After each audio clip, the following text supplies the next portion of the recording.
Good afternoon.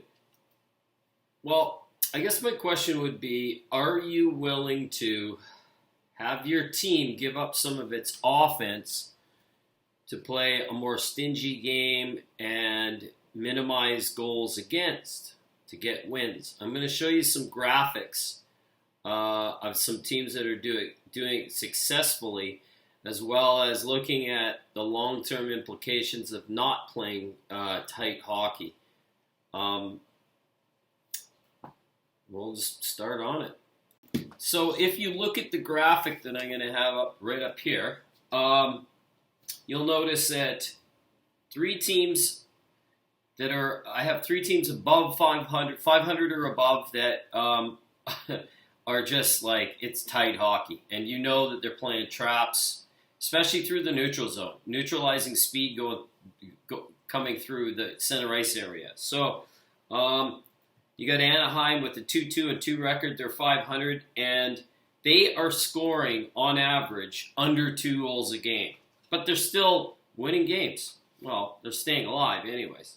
Then you've got the New York Islanders.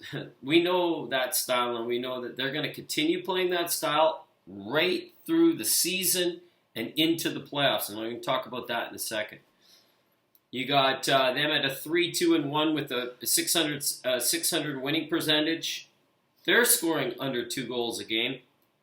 And look at their numbers. Like, I think that's through like 5 or 6 games, and it's through 6 games. And it's 9 goals for. New Jersey, same division as the New York Islanders. That's going to be interesting too. Is they've got a 3-1-1 record with a winning percentage of 700, 2.2 goals for each game, and for and against. So you see the numbers there. So by comparison, I took all North Division teams because I don't think they're really playing or employing these kind of strategies, not as effectively as some of the teams down south. Like teams in the West down south, that there's a bunch of teams in the West that play this style because they're inferior as far as their talent goes. So to get wins, they have to play like this. And also the Eastern Division, which I mentioned.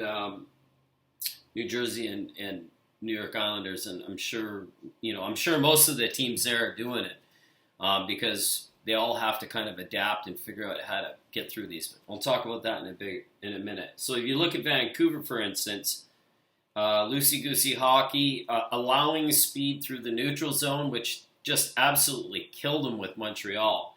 They have a 2-5 record, a 2.86 winning percentage.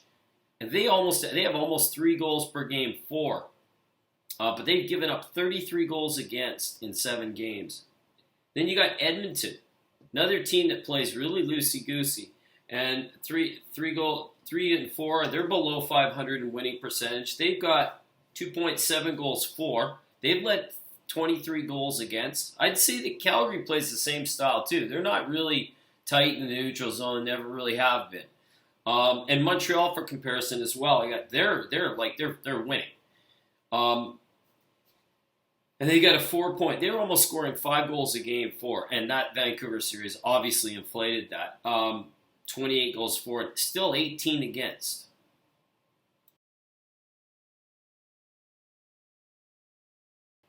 What happens when these teams, especially the ones in the North, end up in the playoffs? And they end up against teams like this that have been playing this style all through the year and have it mastered. What happens? And should your team, if it's playing that kind of style now wide open, should they start employing these strategies and mastering them, and also, and thinking about ways to break those systems, right? That would be my question. And as a Vancouver Canucks fan, I think that's the only way they have right now. I think they need to get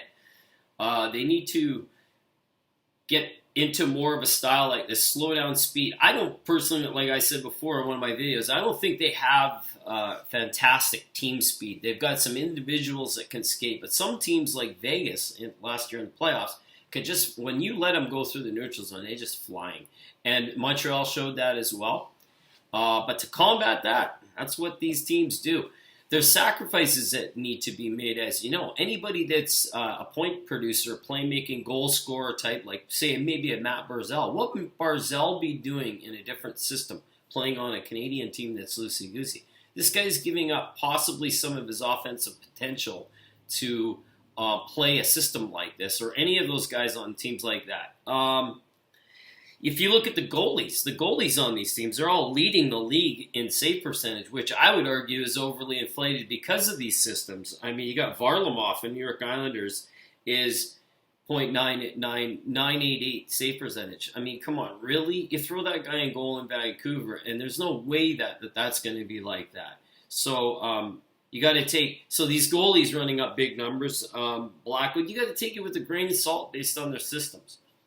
Like I mentioned before in one of my videos about Vancouver in the playoffs last year, and they ended up in the first couple of games just seeing Vegas run over them. So they just went into a collapse mode.